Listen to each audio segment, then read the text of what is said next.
Kennen Sie Ihre Rüstzeiten und Werkzeugwechselzeiten auf Langdrehmaschinen? Sind diese länger als 2 Minuten? Folgendes Problem stellt sich dar. Wir haben hohe Rüstzeiten und lange Stillstandszeiten, viele Schlauchaufbauten, wenn ich innere Kühlmittelzufuhr an den Werkzeugen haben möchte. Und das bedeutet dann, ein Werkzeugwechsel dauert oft mehrere Minuten. Neurüsten, also ein neues Werkzeug mit innerer Kühlmittelzufuhr ausstatten, dauert dann oftmals 10 bis 15 Minuten.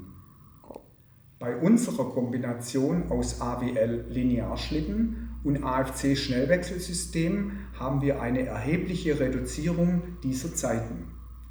Der hintere Teil des AFC-Werkzeuges dient als Fixierung, hier zu sehen im Modell. Der vordere Teil, der immer 70 mm lang ist, wird ausgetauscht. Und der Austausch ist sehr, sehr einfach, auch für Mitarbeitende ohne oder mit wenig Fachwissen. Hier werden lediglich diese 2 vorderen Schrauben circa eine Viertelumdrehung geöffnet und ich kann den vorderen Teil entnehmen. Ich mache es jetzt einmal.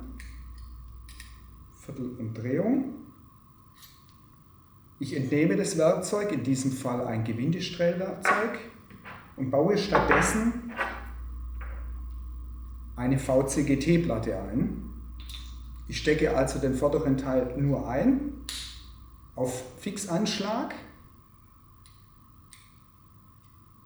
ziehe diese 2 Schrauben wieder an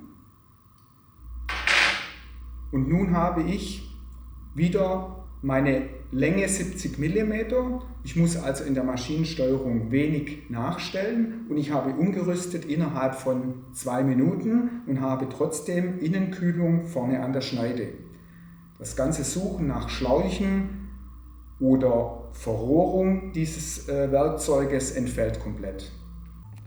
Nun möchte ich Ihnen zeigen, wie ein Werkzeugwechsel in maximal 2 Minuten vonstatten geht.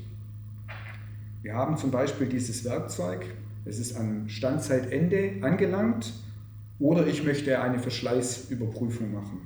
Dann muss der Mitarbeitende lediglich diese 2 Schrauben öffnen, eine Viertelumdrehung. Und ich kann den vorderen Teil entnehmen. Ich schaue das Werkzeug mir dann genau an, ob der Verschleiß noch in Ordnung ist.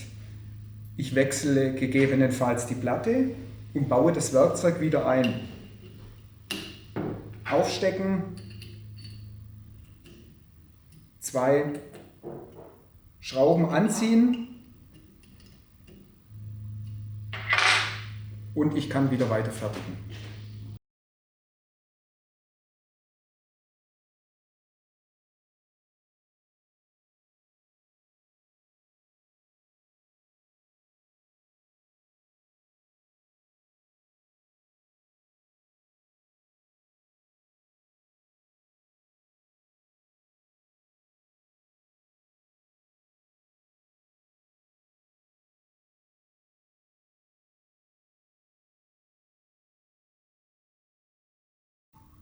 Nun möchte ich Ihnen zeigen, wie das Aufeinanderstecken einen sicheren Halt des Werkzeugs hat. Und zwar am Beispiel von diesem Modell. Ich öffne also wieder meine 2 Schrauben zum Entnehmen des Werkzeuges. Und normalerweise könnte ja das Werkzeug runterfallen in die Spänewanne, das wäre sehr ärgerlich. Hier haben wir ein Werkzeug, das im hinteren Bereich einen O-Ring hat, der eine sogenannte Leibungskraft hat, also umschließend diese Kühlmittelübergabe und dadurch nicht in die Spänewanne runterfällt, sondern festgehalten wird. Also ich stecke das Werkzeug nur wieder auf, muss nicht gegendrücken und muss dann wieder meine 2 Schrauben schließen, ohne Probleme. Nun als letzten Punkt die Amortisation der Maschine. Sie beträgt mindestens 4.000 € pro Jahr.